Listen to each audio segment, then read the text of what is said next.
Hi guys, great to be with you, albeit not physically. Let's hope we can meet again in person soon, but until then I hope you're all doing well and you're able to make the best of these new restrictions, and let's just keep hoping for better things in the future. So we've got a really interesting verse to look at today, and it's really quite challenging. So I'm going to start by reading the verse. We'll have a quick chat about it, and then I've got some friends who want to tell you some things and have a discussion, and then you can do your worksheet, which you should have received alongside the material. So let's read this really interesting passage. This is Jesus speaking.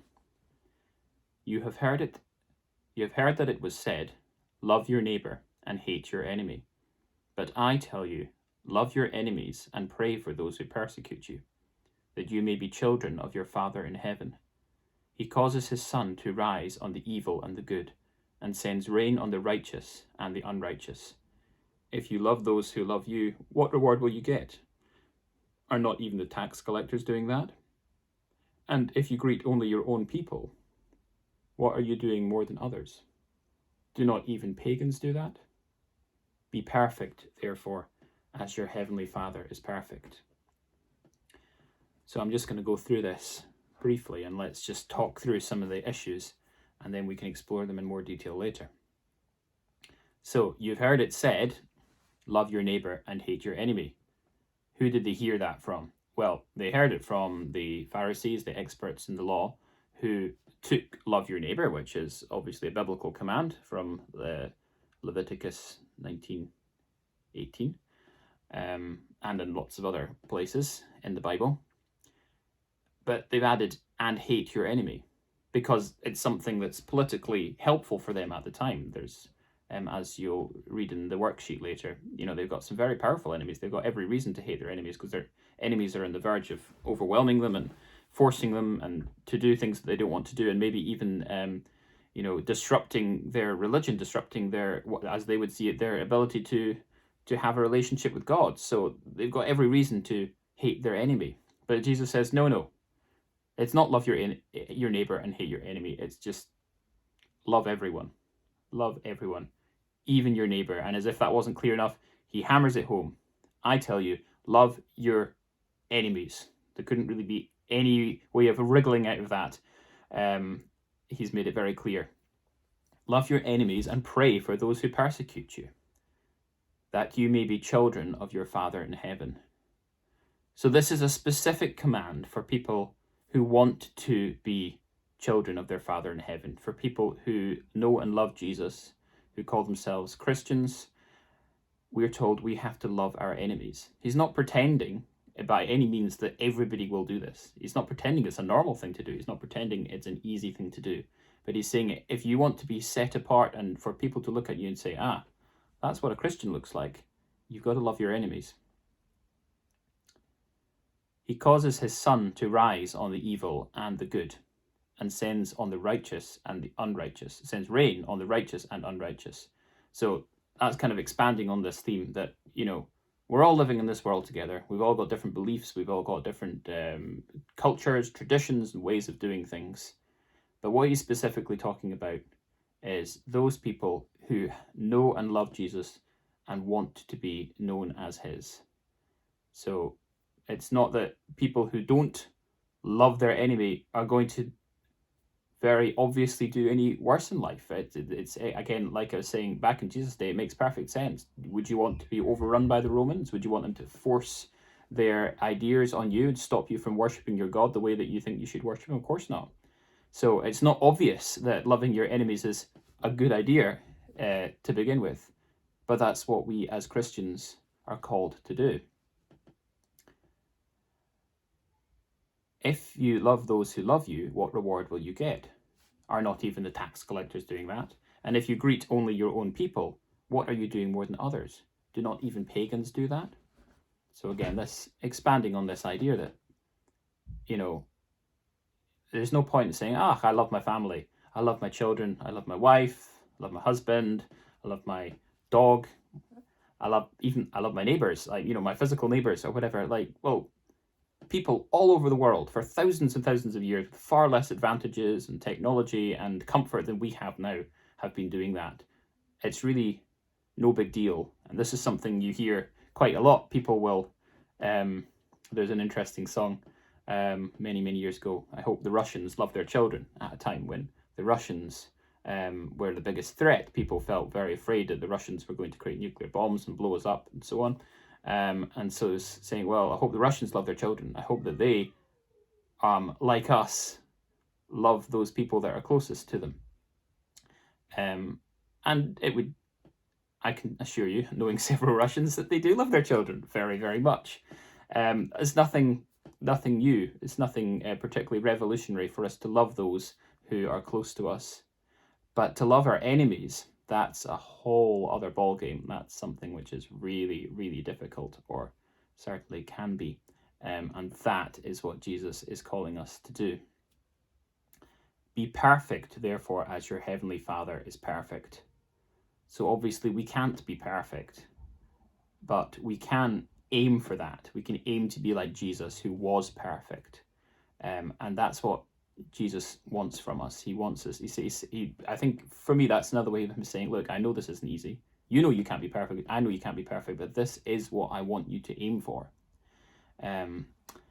I think it's very topical just now. I have lots of friends in America, and they tell me, the current situation, which you may know a little bit about, but it's really been going on for years and years, where you have two sets of people who believe different things. They don't believe what they believe is not miles away, to be honest. They've got a lot in common, but it would seem that as the years go on, they're becoming further and further apart. And the same could be said in this country as well, actually, in almost every country around at the moment, that you tend to have two very distinct groups, sometimes more, but usually it's two, and they just cannot make it work. And until they embrace this idea of loving their enemy, there can be no resolution. They don't want compromise. They hate their enemy. They hate the people that think differently from them. And we as Christians have a way out of that, because Jesus tells us that we have to love our enemies. So that's world transforming stuff, but it's really hard. Okay, so as some of you know, I've got some friends who are bubbling with us at the moment from Australia, and so they've been trying to do this material. I sort of try it out on them first, and so they're just going to come and speak to you a little bit about how they've been getting on with that.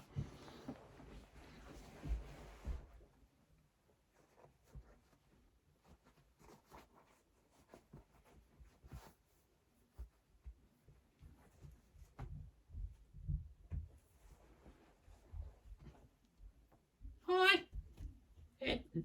Dad? Dad, are you there?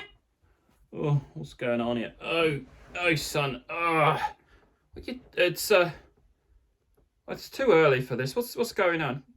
You said you were going to help me with the church stuff. The church? Oh no, son, no. I'm not really into that. That's your mother's domain. Sorry. But you promised Mum that you'd do it this time, remember? Oh yeah. Well. Shall I get Mum? No. It's all right. All right. Okay. Fine. All right. Let me have a look at this. Move. All right. You have heard it said, love your neighbor and hate your enemy. Yeah, sounds good. But I tell you, love your enemies and pray for those who persecute you, that you may be the children of your Father in heaven. What is this? What is this nonsense? Bert? Yeah? Who said all this nonsense here? Jesus. Jesus. Yeah, I mean, to be honest, Bert, it doesn't really make sense to me. I mean, I don't really love even my friends, let alone my enemies. So, yeah. So, yeah, good job, right? Same time next week? Yeah, but Dad, you love your car, yeah? Oh, yeah. Yeah, I love my car. And you love Mum? Yeah, obviously. And you love me? No. I mean, yeah, obviously, yeah. Yeah, I love you, Bert. So you do love some things? Yeah, I guess so, but I mean, like loving your enemies, it's a bit much, isn't it? It's a bit kind of, bit 1960s, wouldn't you say? Well, what else are you going to do? What do you mean? Well, if you don't love your enemies, are you going to hurt them? No, I'm not going to hurt them. No, just, I stay away from them, they stay away from me. It's a pretty good arrangement, I would say. Yeah, but, I don't know. I think it sounds kind of cool. Yeah, well, you and your mum, you're a bit wacky that way, but I'd say, think about it, Bert. No, think about this, okay? Not that I'm, I'm not one to disagree with JC. He says a lot of good stuff, but this is a bit far-fetched, isn't it? Now, you see, if you're at school, Bert, Yeah, and someone's being a bit nasty to you, yeah. now, I don't want you to say, oh, I gotta love my enemy, and do nothing about it, right? Yeah, but I wouldn't do nothing about it. Tell a teacher. Well, that's not loving your enemies then, is it? Yeah, because I don't want them to keep doing things that are hurting other people. And then they'll get in more trouble and then they might end up in prison, and that's not loving them, is it? Yeah, you could be right there. I'm going to stand up for myself. I just don't want to hate them. Yeah, I guess it makes a bit of sense, yeah. Yeah, I need to think a bit more about this, I reckon. Yeah. Same time next week? Yeah, all right.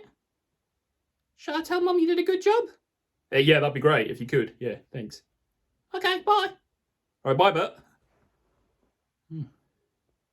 Love your enemies. Nah.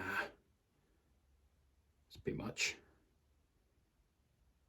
Still, it's worth a try.